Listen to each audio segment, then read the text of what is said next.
Remember what the president of the European Council said, that Europe is like a beautiful garden, but it's surrounded by a jungle, and the jungle is trying to invade it, and we, the gardeners, must prune it, and we must stop it. This is the same narrative as that of the fascists and the Nazis of the 1920s and 30s, and we know where it ends up.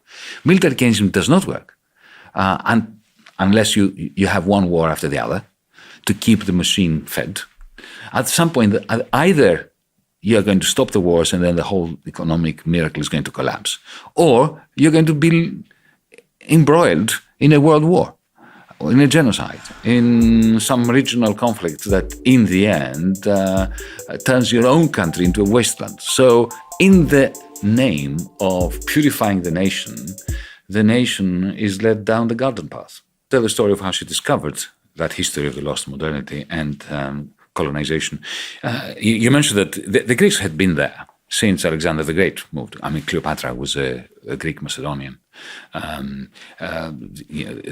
Great scholars, the Alexandria Library, the greatest library in the world, mythical and epic in its size and importance. All that was part of the Greek community in Egypt. And that community intermingled with the Arabs in centuries that followed, and actually they lived in great harmony for many centuries until colonization, European colonization, sets in the 1870s. Britain takes over Egypt through indebtedness. I don't know whether you want the details, but please. All right. What happened was the French built the Suez Canal. The British Empire didn't like it because the British Empire controlled the Silk Road, the international trade routes overland. And the Suez Canal, which was French, was a competitor. So London wanted to grab it. And the way they managed to grab it is typical and very smart. Effectively, they indebted the Egyptian government. The Egyptian government, from the 1830s to the 1870s, was investing heavily in industry, in culture. There was a university hospital, a university medical training center in the 1830s, 1840s, producing women doctors. And, women, progressive British women, Italian women, French women were going to Cairo to study medicine and to become doctoresses. So, there was a modernity. But in the 1870s, this process of lending money to the Egyptian government to fund quite a bit of that, investment, following a banking crisis in the United States after the railways collapsed, another 1929 or 2008, if you want, in Wall Street, that led to the bankruptcy of the Egyptian state, and the British moved in and took the place over. It was their collateral, essentially. They used the army as well. They fought a battle against the Egyptians and occupied them, and then erased the history of Egyptian modernity. And with it, they erased the history of the emancipation of Egyptian women, following the creation of those schools producing doctoresses and so on, as well as the Egyptian Feminist Union, which I discovered very recently as I was researching this book, that my grandmother, Anna, had joined in 1923. So she was a card-carrying member of something called the Egyptian Feminist Union, which was made of, Egyptian Muslim women. Today, here in the West, there is this depiction of countries like Egypt, of Syria, of Palestine, of Iraq as backward places where fundamentalism reigns supreme. That's not the case. You only need to do a little bit of research to find out that this was a figment of the Western imagination, and it was functional, this figment. It was functional to the interests of the colonial rulers of places like Egypt. It was run totally exploitatively. And the Greek community that had been there for yonks was fused into the British ruling class. So my family my Anna's husband, my grandfather, was the director of Thomas Cook in Cairo, and he was organizing Death on the Nile cruises for British aristocrats. And so essentially my father grew up in a family made of the director of Thomas Cook and this crypto-feminist revolutionary. I mean, her husband didn't know that she was organizing strikes for women in textile factories, right? But that family belonged to the ruling class, which was a British, French, Italian, Greek, Jewish, expat ruling class. And the Egyptians were effectively an enslaved community. So, yeah, I mean, there's a lot to unpick there, and a lot that informs us today about the very warped view we have of what is the Middle East, of what European civilization means, if there is such a thing, because we were pretty uncivilized, when you look at the manner in which we betrayed our own values of the Enlightenment and modernity wherever we ruled. The argument that you presented, which I know you don't believe in, but it's an important argument to deconstruct, is a very powerful one, except that it is half right and half wrong, which means that it is misleading. So it is true. I mean, historically speaking, you have the Nasser revolution, you have the Egyptians taking back their country, essentially uprooting the British colonial regime, getting rid of them, and then the Greeks leave very shortly afterwards, within a decade of that. Slowly, and then much faster rates of emigration. Gradually and then all at once, as Hemingway said. Yes, indeed, as these things happen. This is true. But it's not because they were thrown out. It's because, take my grandfather. My grandfather and I had conversations about that, even though I was quite young. I still have a vivid memory of him explaining to me. He said, look, we were the ruling class. And we had a fantastic life. We lived better in Egypt as the ruling class of that country than the bourgeoisie lived in London or in Paris. Much better. They had first-class travel to the pyramids and trips on the Nile, and they had servants, from the Egyptian population who were quasi-enslaved. They lived really very well. So when the revolution takes place and the Arabs, the Egyptians reclaim their country, then the possibility of continuing to live in such affluence, which was the result of the exploitation of the local population, these capacities disappear. And a lot of them left as a result of not being able to be exploiting the local population. Now, the fact that the Nasser revolution ended up in tears, and like many European revolutions, ended up devouring its children, right? Let's not forget what happened here, what's happened in the French Revolution. Every time there is a revolution, usually it ends in, even though it may have very good long-term historical dynamic effects, in the end, it ends up in tears. So even though that is the case, my father and even my grandfather appreciated the fact that it couldn't continue, that the locals had to take back their land. And by the way, when you say Arab nationalism, you have to understand that a lot of them were Christian. It's not the Muslim versus Christian story.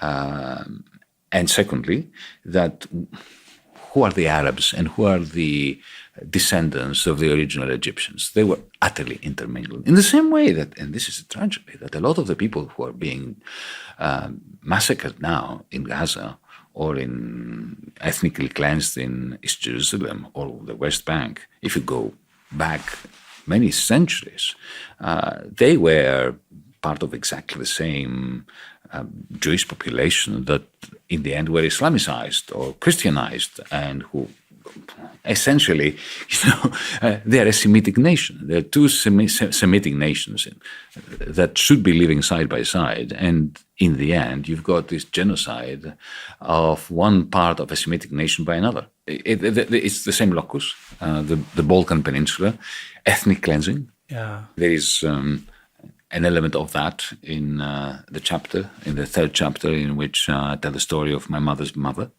whose village, I always knew it as Rhododaphne, Greek name, and on her deathbed, when she was in and out of a coma, she said her last wish was that I would take her, if she ever got out of hospital, to her village, Service, And I said, your village is not savages. It's all of that. No, that's a bullshit name.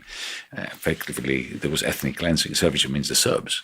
So, the Balkan Peninsula was a cauldron. It was the Greeks, the Albanians, the Serbs, the Muslims, the Christians, the Jews, and so on and so forth. And then the collapse of the Ottoman Empire and the creation of nation states, as in the rest of Europe, created forces that led to ethnic cleansing, to the rewriting of history, to new forms of exploitation, new forms of antagonism, which you can see in Palestine how easy it is to lead to bloodshed and genocide. Intended subtitle, until the good people in Penguin stepped in and ruled it out, the intended subtitle was 5 women who taught me how to fight fascism, authoritarianism, and the male chauvinist within. Now, you can imagine why Penguin didn't like it. It was too long. But that's what really this book is about. It's about these 5 women. Through them, I tell a story of 100 years, from 1923, 101 years to 2024. So it's a memoir that is trying to put on center stage those 5 women that, truly shaped me. The stories are refracted through these 5 women. We'll go to those in a minute. But it does also encompass the story of your dad, your uncle, the Greek diaspora before World War II. I mean, it really is the British Empire. Big picture stuff. Nazi occupation, Winston Churchill's civil war in Greece, then my time in Britain. So, I try to tell my story through the eyes of 5 women because, when you try to see as a man the world through the eyes of women, then you have a better chance of understanding your own circumstances. So who are the 5 women, quickly? Well, very quickly, the first chapter is my mum, Eleni, and it begins with her taking me, when I was only 9 or so, to see her brother, who was in prison, recently tortured, during the dictatorship, the right-wing fascist dictatorship in Greece. So through her, I introduced the reader to my politicization, because my mother was my political mentor. I mean, I spent 26 years abroad, out of Greece, and every day I would call her to talk politics, nothing else. No family matters, no how are you, what have you been doing, politics. So the second chapter then moves back to the past, to 1923, when my father's mum exits an orphanage, a Catholic nunnery kind of school in Cairo, Egypt, and she makes herself effectively an adult. She creates adulthood by joining the so-called Egyptian Feminist Union in 1923. And so it's a story of resistance from her perspective. Then she begets my dad. So at the end of chapter 2, my mom and dad meet. So this is how the story proceeds. Then the third chapter is my mother's mother, who raised me, a peasant girl from the Peloponnese, who only learned how to read and write Greek in her 60s. And through her eyes, I narrate the manner in which I came into being effectively as a teenager and eventually left for these shores, for the United Kingdom in 1978. And then the fourth chapter is my daughter's great-grandmother, who is the epitome of a kind of novel that would resemble what Tolstoy would write if he was to narrate the Greek Civil War and everything that followed. And that allows me to bring back elements from the 1940s, connect them to my life in Britain, then in Australia, my understanding of the end of the Cold War. And then the final chapter is my better half than I, an artist, whose eyes allow me, and hopefully the reader, to look at the last 20 years. When we came up with the idea of Downstream, it was about having the most important conversations with the most interesting people out there. But there is simply too much to condense into the video that you see on YouTube. We have conversations before and after, and we want to make sure you get all that juicy info as well. That's why we're starting a new Downstream newsletter. encapsulating some of those conversations, anecdotes, even suggested reading material. If you'd like to subscribe to that newsletter, and yes, you need another newsletter in your life, I promise, go to navarro.media/downstream newsletter. It is going to be packed with really great information landing in your inbox every week.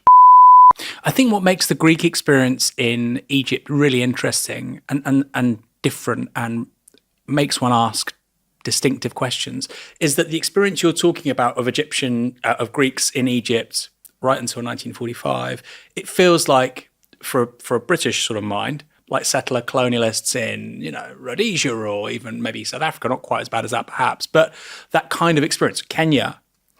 But the point is they had been there longer than the very people who viewed them as outsiders. And that's what I think is really, really fascinating with that. It's not exactly so. From the figures I have looked at, I've studied, there were around 100,000 Greeks in Egypt. Of them, and most of them in Cairo, I presume, in Alexandria. Cairo and Alexandria. Yeah. Lots of them in Alexandria, some in Port Said, but mainly there.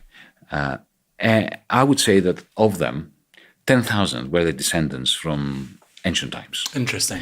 90,000 moved in, especially after the 1922 war between Greece and Turkey, what we Greeks refer to as the Asia Minor catastrophe, when millions of ethnic Greeks were ethnically cleansed following the clash between the Greek and Turkish armies in 1922. A lot of them moved there.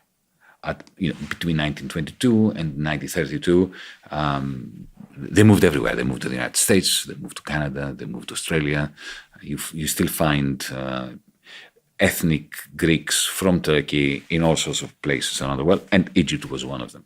So in that sense, they are quite similar to the Greeks who went to South Africa to be part of the apartheid regime, of the colonial British Boer regime, and they played a role in setting up apartheid, a regressive role, while it must be said, some of them, like my grandmother, chapter 2, Anna, saw the injustice, saw the exploitation of the locals, and joined them.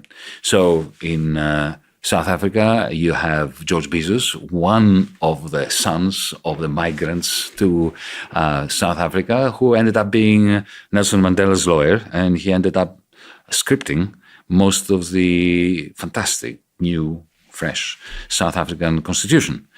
So Anna was part of this community that was fused into the expat community that were the ruling class and the exploiters of the Egyptians, but she had, in a clandestine manner, joined the underground resistance against her own class and her own people. And what was the Asia Minor catastrophe? Well, that's when, following the Great War, the First World War, the Ottoman Empire collapsed, and bits and pieces of it were up for grabs. One prized part of the old Ottoman Empire, from the Greek perspective, was the Aegean coast around Izmir, Smyrna, as we call it in Greece, because that was the vast majority of people there were ethnic Greeks. From the ancient times, Homer was born there. That coast, what is now Turkey, the Aegean coast, was part of the Greek civilization. And there were still pockets, including Smyrna, that were majority ethnic Greeks. So the Greek government, under Venizelos, who is mentioned in this book, utilized his great alliance with the British and good relationship with the French to get them after in the Versailles Treaty, during the period following the First World War, to agree to take a chunk with Smyrna around it from the Turkish coast of the Aegean and give it to the Greek state. So the Greek army disembarks in Smyrna, takes a large part of land around Smyrna with the approval of the great powers. Then that the government that achieves that diplomatic victory for Greece falls in an election, an ultra-nationalist government comes in. They decide to take more chunks of land from the Turks, and that's when Mustafa Kemal, later known as Kemal Atatürk, who revived modern Turkey, he's the father of the modern Turkish nation, saw it as a great opportunity to drum up support amongst the Turks, get the Greeks. and get to the Greeks you did. There were battles, the Turkish army won and threw the Greeks into the sea, which was a complete tragedy for the ethnic Greeks who were there since the times of Homer, because 5 million of them ended up being boat people. And many of them went, of course, to Greece. Others went to the United States. The reason why we have more than 1.5 million Greeks in the United States is the Asia Minor catastrophe. This was a catastrophic treaty. I mean, 5 million people, man. Because you know what happened was, after the Greeks lost, after we lost that part of the Turkish coast in battle, the two governments agreed to trade populations. That was such a heart-wrenching event, because there were thousands and thousands of Turks, ethnic Turks, in Crete, in Athens, around Athens, in Macedonia, Greek Macedonia, in the Peloponnese. And they were forcefully removed and sent to Turkey, to a country they've never been to for centuries. Whereas the ethnic Greeks from northern Turkey, Trabzon and other places, as well as Smyrna, 5 million were moved. The ones who did not escape the Turkish army, then they were forcefully moved to Greece, to a place they had never been to ever, because these were ethnic Greeks that knew Asia Minor as their home, even in ancient Greek times. And in a sense, that was good for Greece, because before that, we were a basket case of a country. And all these people were far more sophisticated than the original inhabitants of Greece, who were far more agricultural and backward. Whereas the ethnic Greeks that were forced to come to Greece after 1923 were, they were richer, they were more cultivated, better educated. For God's sake, they had an opera in Smyrna. So modern Greece owes a lot to these people, but still the pain of being forcefully removed from your land is still there, still in Greek music. If you hear sorrowful Greek bouzouki songs, some of them pretty good, resembling a little bit of the jazz and blues of the Deep South in the United States, it's because of the sorrow of having been forcefully removed from the land, exactly the same as black music in the United States. Eastern painter, second-rate painter, third-rate painter. Aaron, I think there is a missing link in your narrative. I agree with everything you said. The missing link is capitalism. Because you see, if you combine a lot of capital goods, machinery, science, engineering, physics, you put it all together, you end up with a great deal of potential, which you described beautifully. A potential to do great things, to be a great country on the cusp of scientific revolutions, of production, and so on and so forth. But when those machines are owned by a tiny percentage of the population, and their accumulated profits hinge on the exploitation of the many, then that introduces the poison, which, let me put it very succinctly if I can, you end up being able to produce a lot more stuff than the majority of the people who are producing it in the factories can consume, because you have squeezed the living daylights out of them in order to have high profit rates and price cost margins for the very few. And then you have a dearth in demand. That's when Keynes comes in. So you have a slump. Then you have unemployment. That gives rise to discontent. Then some third-rate painter from Austria gets up on a soapbox and says, I know who the problem is. It's the Jew, or the Islamist, or, the foreigner, or the Irish. It doesn't matter, right? Somebody, the left-handed, the trans, the gay, whoever that can be identifiable and who can become the focal point of the discontent, which is as the result of the failure of capitalist labor and capital markets. Okay? And then you get a lot of strength from them and you say, I'm going to make you great again. I'm going to make you proud again. Just give me absolute authority and I will look after you, and I'm going to go and get the Jew, the Islamist, the Frenchman, the Greek, whatever, yeah? The British. And then you get a lot of power, and at the beginning, you can take this power like Hitler did, and you can throw a lot of money at industry to build up weaponry. And that creates employment. And then people love you because they were unemployed and now they are not unemployed anymore. And they feel really very proud because they see a lot of tanks rolling out of the production line. And they have parades. And you build an Olympic stadium and you stage the Olympics. And you have Riefenstahl creating beautiful film of the re-emergent national proud,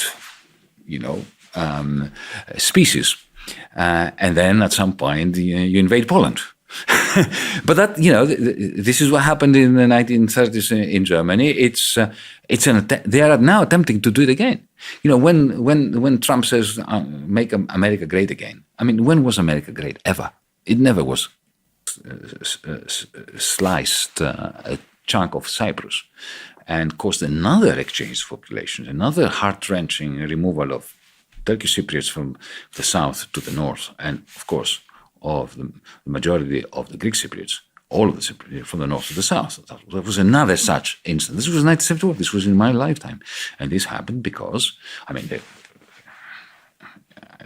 I'm in danger of being denounced here by my fellow Greeks for not taking fully the Greek side. But I have to say that this is a historical fact that, there were lots of tensions. There was, the United States was planning to divide the island of Cyprus between Greece and Turkey, because you see the island of Cyprus was neutral and did not want to become a military base for the United States in the 1960s, while the Arab-Israeli war was hotting up. But the excuse for the invasion was given to Ankara, to the Turkish government, by the fascist regime that I describe vividly in chapters 2 and 3, because they overthrew the democratically elected Greek president, Makarios, in order to install a fascist dictatorship that was virulently xenophobic and anti-Turkish.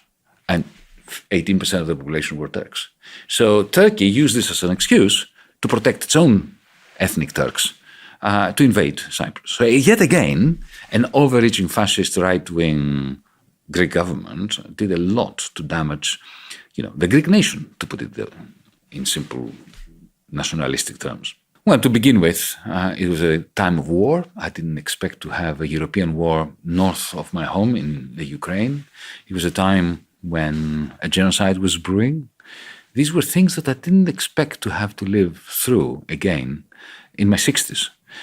In addition to that, our political party that entered parliament in 2019, you have this experience here, a new left-wing progressive force trying to get ahead. We managed to get into parliament. We elected 9 members of parliament.